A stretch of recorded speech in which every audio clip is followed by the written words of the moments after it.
მოგესალმებით. თქვენ უყურებთ დღის მთავარი ამბის ბლიც ანალიზს და დღეს გესაუბრებით იმაზე, თუ რა მდგომარეობაში იმყოფება ქვეყანა საერთაშორისო ურთიერთობების თვალსაზრისით.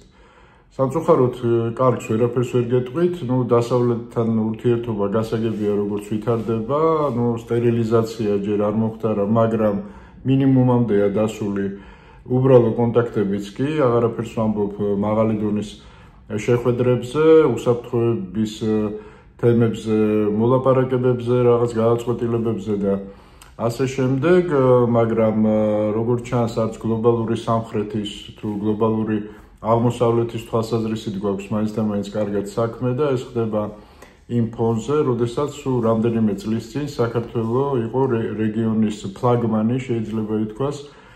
ამ ურთიერთობებში და დიდწილად საქართველოს აქტიურობაზე იყო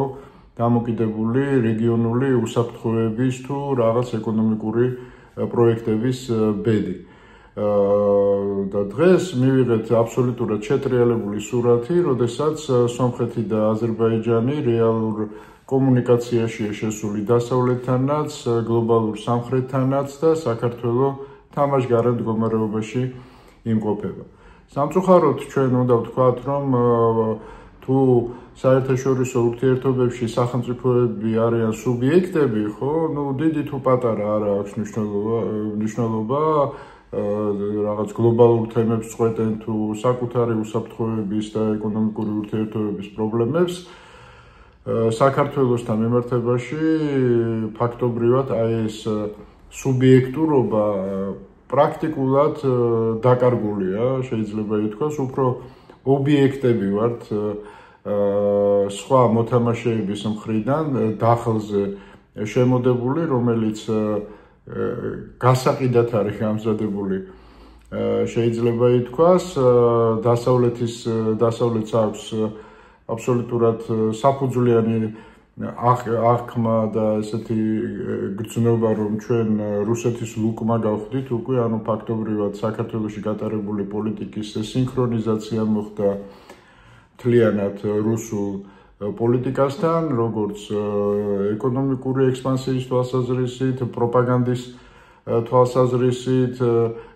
რიტორიკის დონეზე შეიძლება ითქვას, ხო, როგორც რუსეთის პროპაგანდა ახდენს დასავლეთის დემონიზაციას და რა პარამეტრებითაც აკეთებს ამას, იგივე იმეორებს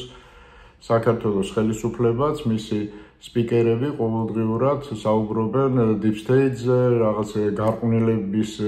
შემოტანის ექსპანსიის მცდელობაზე დასავლეთის მხრიდან და ასე შემდეგ და ასე შემდეგ, აი ბოლოს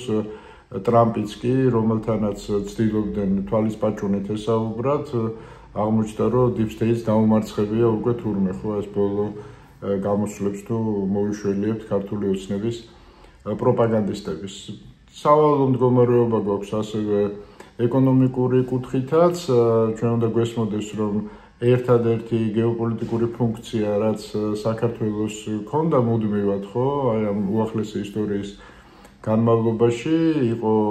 აი ამ ლოგისტიკური ხაზის, სამხრეთ კავკასიური ხაზის დერეფნის განვითარება, მისი სასიცოცხლოდ მნიშვნელოვანი რგოლის ფუნქციის აღება საკუთარ თავზე და ეს გვანიჭებდა ჩვენ აი ამ ფუნქციას, რის გამოც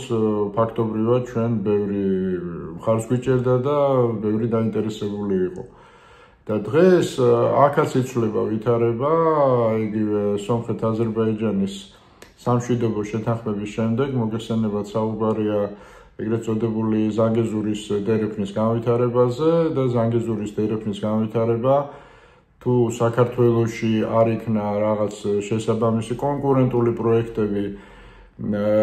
შეთავაზებული, ფაქტობრივად ამ ფუნქციასაც საბოლოოდ დააკარგვინებს ჩვენ ქვეყანას, ანუ ეს შექმნის არამხოლოდ ეკონომიკურ პრობლემებს, ხო, იგივე პორტებში იქნება ეს რკინიგზის თვალსაზრისით თუ ასე შემდეგ, ეს დაგვაკარგვინებს ფუნქციას და შესაბამისად პროდუქტი, რომელზეც თავიდან გესაუბრეთ, ანუ საერთაშორისო ურთიერთობების არა სუბიექტი, არამედ ობიექტი ბევრად უფრო იაფად გაიყიდება და ეხლა მყიდველი ვინ არის გასაგებია დასავლეთისთვის ჩვენ შეიძლება საერთოდ აღარ ვიყოთ საინტერესო თუ ესე გაგრძელდა ყველაფერი და კარგ შემთხვევაში გაგვიყოფენ რეგიონული მოთამაშეები და ცუდ შემთხვევაში საერთოდ ჯერჯერობით მიდის ყველაფერი აღმოჩნდებით ისევ მოდერნიზებულ საბჭოთა კავშირში ანუ რუსეთის იმპერიაში აი ესეთი პერსპექტივის საფრთხის წინაშე დაგვაყენა ჩვენმა ხელისუფლებამ თავისი გაუაზრებელი შიგა პოლიტიკაზე მხოლოდ შიგა პოლიტიკაზე ძალაუფლებაზე აგებული საქმიანობით და აქედან ძალიან სწრაფი გამოსვლის გარეშე პროცესი ისე მიდის რომ შეიძლება მას მიეცეს შეუქცევადი ხასიათი მე დიდი იმედი მაქვს რომ ეს ესე მაინც არ მოხდება საბოლოო ჯამში მაგრამ საფრთხე არის ძალიან მაღალი დღეს სულ ეს იყო ამით გემშვიდობებით